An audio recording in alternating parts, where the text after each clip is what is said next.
Hello everyone. तो देख सकते हैं अभी मेरे बेटे अद्विक को। और अद्विक अभी मेरा बेटा अभी 2 साल 10 महीने का हो चुका है। और जस्ट 2 महीने के बाद ये 3 साल का होने वाला है। और आज बहुत दिनों के बाद आज हम बताने वाले हैं कि इस जूते के बारे में कि ये क्या कर रहा है, नहीं कर रहा है, पहन रहा है, नहीं पहन रहा है, जो भी सारी चीज़ें हैं इस जूते के बारे में, उसके बारे में बताने वाले हैं। मेरा बेटा कल फुट हुआ था और आज 3 साल का होने वाला है। तो देख सकते हैं अभी मेरे बेटे के पैरों को अभी कैसा है, नहीं है, जो भी सारी चीज़ें हैं ये सामने से देख सकते हैं, ठीक है। और कोई दिक्कत नहीं है, अभी तक सब कुछ ठीक है। और अच्छे से खेलता कूदता है, भागता भागता है, सब कुछ कर रहा है, कोई दिक्कत नहीं मेरे बेटे को। के बारे में हम ये बता रहे हैं कि मेरा बेटा अभी 2 साल 10 महीना हो चुका है और 10 महीने से इस जूते को पहना नहीं है। रीज़न आप लोग को पता है, जब मेरी वाइफ का ऑपरेशन हुआ था अपेंडिक्स का, और उसी टाइम से ये हॉस्पिटल गया था। हॉस्पिटल में 2-3 दिन बहुत ज़्यादा परेशानी हुई थी सोने में। और इस जूते को लेके गया था मैं हॉस्पिटल, लेकिन फिर भी इसको पहना के सुलाने में बहुत ज़्यादा दिक्कत हुई थी, क्योंकि बेड बहुत छोटा था और उसी कारण से 2 दिन पहना नहीं। और आप लोगों को पता भी है कि मेरी वाइफ ऑलरेडी 3 महीने की प्रेगनेंसी में थी और उसके बावजूद अपेंडिक्स का ऑपरेशन हुआ था, तो काफ़ी ज़्यादा स्ट्रेस था माइंड में। मेरी वाइफ भी डरी हुई थी कि क्या होगा नहीं होगा। तो जस्ट ये 2 साल का होने वाला था, तो उसी कारण से क्या हुआ कि थोड़ा सा केयर 1 हफ्ते तक कम हुआ मेरे बच्चे का, और उसी कारण इस जूते को पहना नहीं पाए थे। और उसका रीज़न ये हुआ कि जूते पहनने के लिए और पहनना ही छोड़ दिया। और जब 1 हफ्ते के बाद हम बच्चे को पहनाना चालू किए इस जूते को, तो बहुत ज़िद्दी करने लगा, नहीं पहनने लगा, बहुत ज़्यादा रोने लगा। तो इस तरह से करते करते 15 दिन बीत गया, ना ही जूता पहना और पहनना ही छोड़ दिया। और लास्ट में हम लोग रात भर जग के भी पहनाने की कोशिश करते थे, जब बच्चा मेरा सो जाता था अद्विक। इसके बाद भी कई बार पहनाया, लेकिन नहीं पहनता था।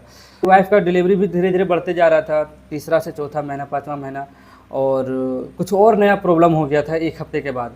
जब मेरा बेटा 2 साल का हो गया, उसके बाद से क्या हुआ, मेरी वाइफ का एक नया प्रॉब्लम शुरू हो गया था और उसमें हम लोग उलझ गए हैं। और उसके उलझने के बाद क्या हुआ ना, मेरा बेटा का थोड़ा केयर कम हुआ और उसी टाइम से इस जूते को छोड़ा है। जस्ट मेरा बेटा 2 साल का हुआ और उसी टाइम से इस जूते को पहनाना छोड़े थे, और आज तक अभी पहना नहीं है और आगे भी नहीं लगता है ये पहनने वाला है। तो कोशिश करते हैं आज क्या करता है, नहीं करता है, जो भी चीज़ें हैं हम आज तो कोशिश करेंगे रात भर क्या करता है। सो बेटा उठ जा, उठो, इस जूते को पहनेगा, पहनेगा, दर्द करता है। तो देख सकते हैं इसको, अभी आधे घंटे पहले मैंने इसको पहनाया भी था और पहनने के बाद बोलता है कि ये जूते दर्द करता है, जबकि ये जूता अभी बड़ा ही साइज़ है, छोटा नहीं हुआ है, पैरों में आराम से आ रहा है, कहीं से कोई दिक्कत नहीं है। लेकिन ये इतना समझदार हो चुका है कि अपना फीलिंग अब बताने लगा है कि कहीं कहीं से चुभता होगा, हो सकता है, क्योंकि बहुत सारी चीज़ें, ये एक फीता है, इधर से टाइट करने का है, तो इस वजह से भी इसको हो सकता है कहीं फंसता उसता होगा। तो ये बोलने लगा है अब कि इधर से दर्द कर रहा है, ये कर रहा है, वो कर रहा है। तो ये बहाना मिल गया है इसको नहीं पहनने का। और अगर पहनता भी है तो पहन के खड़ा होकर चलना चाहता है। तो इस जूते में तो पहन के पॉसिबल है नहीं कि चल पाए या खड़ा हो पाए, तो यही रीज़न है। तो यही बात है कि 2 साल से पहना, 2 साल तक पहना मेरा बेटा, और 2 सालों के बाद ये छोड़ दिया है। और मुझे नहीं लगता है कि ये 5 साल तक पहन पाएगा। डॉक्टर बोला है 5 सालों तक पहनाना इस जूते को, लेकिन मुझे नहीं लगता है कि आगे अब ये पहनने वाला है। और आज भी ये जूता नया का नया है, ये पहना नहीं है। और इसका पैरों में कोई दिक्कत नहीं है, देख सकते हैं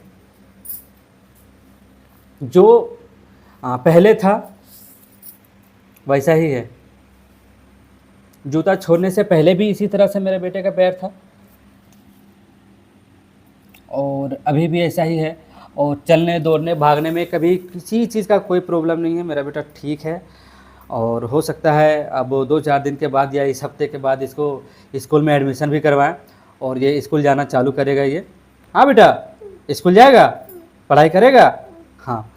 लेकिन अभी तक इसके पैरों में कोई दिक्कत नहीं है, सब कुछ ठीक है। और इस वीडियो से मेरा कहने का मतलब ये नहीं है कि आप लोग भी 2 साल, 1.5 साल या 3 सालों के बाद ये जूते पहनाने छोड़ दें, क्योंकि बहुत सारे मेरे व्यूअर हैं जो अभी फ़ोन कर रहे हैं कि 3-4 प्लास्टर हुआ, उसके बाद भी कुछ दिन छोड़ दिया और फिर बच्चे का पैर में कोई मूवमेंट शुरू नहीं हुआ है, जैसे के तैसे है। कोई दूसरे डॉक्टर के पास जा रहा है ट्रीटमेंट के लिए, दोबारा ट्रीटमेंट करवा रहे हैं। तो भगवान की कृपा से मेरे साथ ऐसा कुछ भी नहीं हुआ। एक बार में ही मेरे बेटे का पैर ठीक हुआ है और सारा वीडियोज़ मैंने डाला हुआ है, कैसे कैसे क्या हुआ नहीं हुआ। मेरे बेटे का मात्र 3 प्लास्टर हुआ था, एक बार ऑपरेशन हुआ है टेनोटमी का शुरुआत में ही। और जो प्लास्टर खुला, उसके बाद से जूते पहनाना चालू किया और आज तक कोई प्रॉब्लम नहीं है। उसके बाद चलना शुरू किया। जस्ट मेरा बेटा 1 साल हुआ और चलना चालू कर दिया था 1 साल में ही। तो 1 साल के बाद मेरा चलना भागना शुरू किया और अभी भी अच्छे से खेलता कूदता है, कोई दिक्कत नहीं है। एक्टिविटी अच्छे से कर रहा है, कोई ऐसा दिक्कत नहीं है। तो यही चीज़ है। तो आप लोग कंटिन्यू रखिए अपने बच्चे को जूते पहनाना। मेरा कहने का मतलब ये नहीं कि हमने छोड़ दिया, हम छोड़ दिए अपने बच्चे को पहनाना, तो आप लोग भी छोड़ दो। मेरा बहुत सारा कारण था छोड़ने का, क्योंकि मेरी वाइफ जब 3 महीने की प्रेगनेंसी थी उसी टाइम अपेंडिक्स हो गया, अपेंडिक्स का ऑपरेशन हुआ और ऑपरेशन के बाद मेरे बेटे का केयर छूट गया। वाइफ का जब अपेंडिक्स का जस्ट 1 हफ्ते के बाद कुछ नई चीज़ प्रॉब्लम शुरू हो गई थी, वो फिर कभी बताएंगे जब बताना होगा। तो इसके कारण इतना लंबा प्रॉब्लम हो गया था बड़ा कि इसको केयर थोड़ा कम हुआ। लेकिन हाँ, भगवान की कृपा से ऐसा कोई भी दिक्कत नहीं है, सब कुछ ठीक है। और आशा करते हैं भगवान से कि आगे भी ऐसा कुछ भी ना हो, जो है वैसे है। और अच्छा अपना जीवन में अच्छे से खेले कूदे, आगे बढ़े और हर अपना एक्टिविटी है वो करता रहे। तो काफ़ी रात हो गई, इसलिए मेरे बेटे को नींद आ रहा है। अभी रोज़ मेरा बेटा मेरे साथ सैलून जाता है, सैलून में मेरे साथ जो जो देखता है वही चीज़ करने लगता है। तो ये चीज़ें हैं, काफ़ी अच्छा लगता है, हमें भी अच्छा लगता है और बेटे को भी बहुत अच्छा लगता है सैलून में जाने के बाद, क्योंकि कभी-कभी मेरा हेल्प भी करने लगता है ना होते हुए भी। तो ठीक है, अभी बच्चा है, सब कुछ ठीक हो जाएगा।